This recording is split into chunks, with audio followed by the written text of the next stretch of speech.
वालेकुम, कैसे हैं आप सब। तो उम्मीद करते हैं आप सब ठीक होंगे। तो welcome to all of my YouTube family और माय यूट्यूब चैनल। तो आज जो है मैं अपना जो थे वार्डरोब ऑर्गेनाइज़ कर रही थी।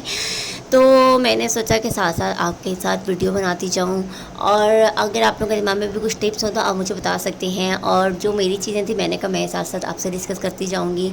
तो यहाँ ना हमारी जो कबर्ड थी ना उसकी हालत बहुत ही ज़्यादा जो थी ना गैर मुतवक्का तौर पर ख़राब हो रही थी।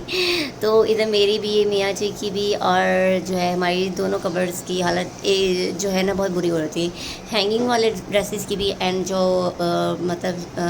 तह किए हुए कपड़े थे उनकी हालत भी बहुत ज़्यादा ख़राब हो रही थी। तो सबसे पहले तो मैंने ना अपने कपड़े घर में पहनने वाले सारे कपड़ों को बाहर निकाल के रखा, क्योंकि इनमें मेरे बाहर पहनने वाले कपड़े भी मिक्स हो गए थे, नाइट ड्रेसेस भी मिक्स हो गए थे, घर वाले भी बाहर वाले सारे मिक्स हो गए थे ना। तो मैंने जो है ना अपने खानों को डिवाइड किया हुआ है। जो मेरा ये वाला खाना है इसमें मैं रखती हूँ अपने घर में पहनने वाले कपड़े बेसिकली, और जो मेरा इस ऊपर ड्रॉस के ऊपर वाला खाना है इसमें मैं रखती हूँ अपने ड्यूटी वाले कपड़े। जिसके साथ वाली कपड़ है उसमें मैं रखती हूँ अपने कैजुअल ड्रेसेस और प्रेस्ड कपड़े, जो कि मेरे मासी प्रेस करके जाती है, और मैंने अपने कैजुअल भी रखे होते हैं कि जो मुझे कहीं जाना आना हो तो मेरे पास कपड़े प्रेस किए हुए पड़े हों ना। तो मैंने ना सबसे पहले अपने उस खाने को चढ़ाया जो कि बहुत ज़्यादा मेरा डेली यूज़ का था, जिसको मतलब वैसे तो दोनों ही डेली यूज़ के थे, लेकिन कभी कभार किसी में हम कपड़े बहुत रफली भी रख देते हैं। हम रखते तो तह किए हुए ही हैं, लेकिन कभी कभार तह जो होती है कपड़ों को निकालने निकलने में ऊपर नीचे हो जाती है ना। तो यहाँ मैंने सारे सबसे पहले जो थे अपने खाने को खाली किया। तो उसमें मट्टी भी बहुत ज़्यादा आई हुई थी। अब मैं नेक्स्ट टाइम जब अपनी कबर्ड साफ़ करूँगी ना तो मैं इसमें क्या करूँगी, इसमें मैं ना फरनैल की टैबलेट्स एंड उसके साथ अखबार बिछाऊँगी, ताकि जो है ना मेरे कपड़ों को, मुझे लग रहा है कि अलमारी से ना थोड़ा बहुत रंग लग जाता है कहीं ना कहीं से ना। तो मुझे अभी तक मैं कंफर्म नहीं हूँ इस बात को लेकर, इसलिए मैं किसी को ब्लेम नहीं करना चाहती। तो मेरे ना कपड़ों का ऊपर अक्सर रेड मार्क्स पड़े होते हैं, आई डोंट नो वाई ना। तो इधर सारे कपड़ों को मैंने अच्छे से तह भी कर लिया था, उनको निकाल भी लिया था, अलग भी कर लिया था, जो कि ड्यूटी के वाले थे, जो कि नाइट वेयर थे, जो कि डेली वेयर थे, उन सब को जो मैं नहीं भी पहनती थी उनको भी मैंने अलग कर लिया था कि बस मैं इस सीज़न में उन कपड़ों को निकाल दूँगी। क्योंकि कुछ कपड़े ऐसे थे जो मुझे बहुत टाइट हो गए थे। टाइट से मुराद ये कि मुझे चेस्ट से टाइट हो गए थे, या वैसे पहले ही टाइट थे तो मैंने बहुत कम ही वेयर किए थे। और कुछ कपड़े ऐसे थे जो मेरे इनमें मिक्स हो गए थे, जो कि मेरे ड्यूटी के कपड़े थे। तो मैंने उन जो कपड़े मैं नहीं पहन रही थी ना उन सब कपड़ों को मैंने कर दिया था अलग, और उनको मैंने ना पहले एक साइड पे करके रख दिया। पहले वो कपड़े जो डेली के थे उनको पहले हम अलग कर लेते हैं। अच्छा, आप मुझे बताना कि आप लोग कैसे अपनी कबर्ड को ऑर्गेनाइज़ करते हैं। अच्छा, मेरी वन कबर्ड है तो मुझे इसको ऑर्गेनाइज़ करना बहुत मुश्किल हो रहा है, और अभी मुझे ये समझ नहीं आ रहा कि जब विंटर आएगी तो मैं क्या करूँगी। तो मैंने सोचा कि मैं विंटर के लिए जो है ना अपने कपड़ों को रखने के लिए अपने ऑर्गेनाइज़र मंगवा लूँगी।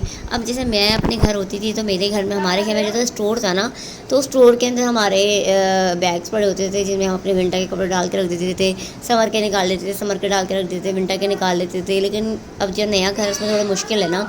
तो इंशाल्लाह जब हम अपना घर बनाएंगे ना तो फिर हम अपना पूरा एक स्टोर रूम बनाएंगे जहाँ पे मैं कबर्ड्स बनाऊंगी, और उन कबर्ड्स में मैं डिफरेंट रैक्स बनाऊंगी, लाइक जैसे अपने डिफरेंट ड्रेसेस को जो कम पहनने वाले होते हैं, डेली वेयर वाले होते हैं, उनको सारों को, मतलब डेली वेयर वाले तो नहीं, हम खैर ऊपर रख सकते हैं स्टोर्स वगैरह में। हमारे जो कम यूज़ वाले होते हैं, जो बिल्कुल नहीं यूज़ हो रहे होते हैं, जो कभी कभार वाले होते हैं, ब्राइडल वाले, जो शादी वाले, ये सब वाले जो थे ना, उनको मैं अपने स्टोर की कबर्ड्स में रखूँगी। फिलहाल तो इन सब चीज़ों को मैंने जो है ना अपनी पेटी वेटी में घुसा दिया है, क्योंकि जगह की कमी की वजह से भी हुआ है ये सब कुछ। फिर मेरे हस्बैंड के भी जहाँ पे जो इनका घर था उसके अंदर भी जो थी कबर्ड्स नहीं थी ना, तो उस वजह से भी हमें बहुत मसला हुआ।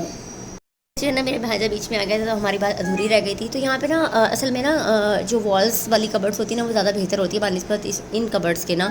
तो फ़िलहाल हमारे घर में वो वाली कबर्ड्स अटैच वाली नहीं थी, तो हमें फिर यही वाली लेनी पड़ी ना।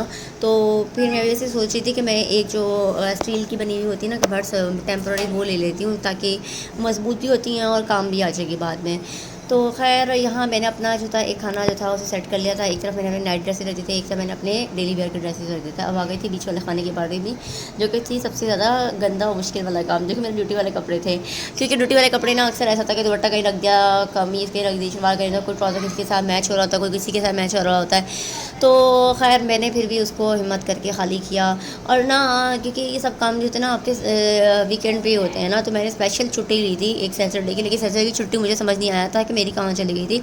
तो मैंने ये काम किया संडे पे ना, और Sunday is like a busy day for me because मेरे पास जो था ना सिर्फ ये 2 डेज़ थे, और जो मंडे और ट्यूसडे था मेरा इससे भी ज़्यादा बिजी था। मुझे पैकिंग भी करनी थी अपनी कराची जाने के लिए, because I am going Karachi ना।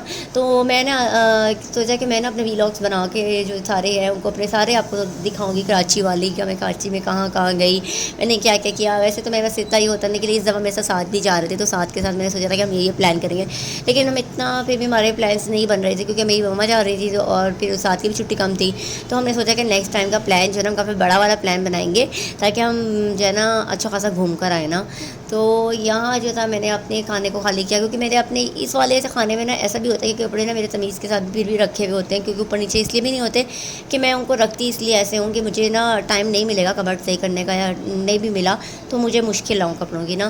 फिर मैंने यहाँ सारे अपने जो प्रेस करने वाले कपड़े थे उनको मैंने अलहदा करके रखा, तो मतलब पूरे वीक के थे ना, ताकि वो रिपीट ना हो बार बार ना। तो मैं ऐसा करती हूँ, जो मैंने पहले एक वीक का कपड़े पहन लिए होते हैं मैं उसको नीचे कर देती हूँ, ऊपर वाले नीचे से निकाल कर ऊपर कर देती हूँ ना। इस तरह कपड़ों की बारी भी आ जाती है। इस यहाँ मैंने अपनी कबर्ड्स खोली, ये मेरा ख़जाना है मेरा ख़जाना है। पता है, अच्छा कभी कभार ना ऐसे अल्लाह माफ़ करे मेरे दिल से निकल आता था, मेरे मुँह से निकल जाता था कि अल्लाह में प्लीज़ ने कानून का ख़जाने में से कोई ख़जाना दे दे। फिर मुझे लगा वाह उसका ख़जाना तो इतना मतलब वो नहीं था, उसके लिए नफ़ा बख्श नहीं था, तो हमारे लिए क्यों होगा। तो मतलब ये एक बहुत बुरी बात है जो मेरे दिल से कभी निकल आती थी। तो मैं अब अल्लाह ताला से दुआ करती हूँ, तो हमेशा यही कहती हूँ कि तुम मुझे अपने ख़जानों में से नवाज़, मुझे अपने ख़जानों में से देना। लिटरली कभी कभी दिल कर रहा था ना कि अल्लाह ताला हमारा कोई जैकपॉट लगा दे। तो मैं अभी कभी कभी सोचती हूँ अल्लाह ताला प्लीज़ प्लीज़ प्लीज़ भी मेरा जैकपॉट लगा दे, मैं अपनी अपने पेरेंट्स की इन सब की विशेज़ पूरी कर सकूँ जो मेरे दिल में है, जो मेरे दिल में है। मतलब मेरे दिल की बातें हैं ना, मतलब अल्लाह ताला को पता होती हैं, तो फिर मैं अल्लाह ताला से कहती होती हूँ कि प्लीज़ प्लीज़ उन्हें पूरा कर देना। और लिटरली मुझे लगता था मैं यूट्यूब चैनल बनाऊँगी ना, इससे मेरी अर्निंग इतनी अच्छी स्टार्ट हो जाएगी, तो मैं बहुत अर्न करने लग जाऊँगी, तो मैं अपने आप को, अपनी फैमिली को, अपने हस्बैंड को, सबको सपोर्ट करूँगी ना। तो लेकिन पता नहीं शायद अल्लाह के हर काम में पता नहीं क्या मसलियत होती है, हमें नहीं समझ आ रही होती। तो यहाँ पे ना अपनी कबर्ड भी सेट करी, अपने हस्बैंड की कबर्ड भी सेट कर दी थी, और ये मेरी दूसरी वाली कबर्ड थी जहाँ मेरे कैजुअल ड्रेसेस होते हैं। तो और मेरी वीडियो को लाइक करें, मेरे चैनल को सब्सक्राइब करना है। हम अगली वीडियो में मिलेंगे। अल्लाह हाफिज़।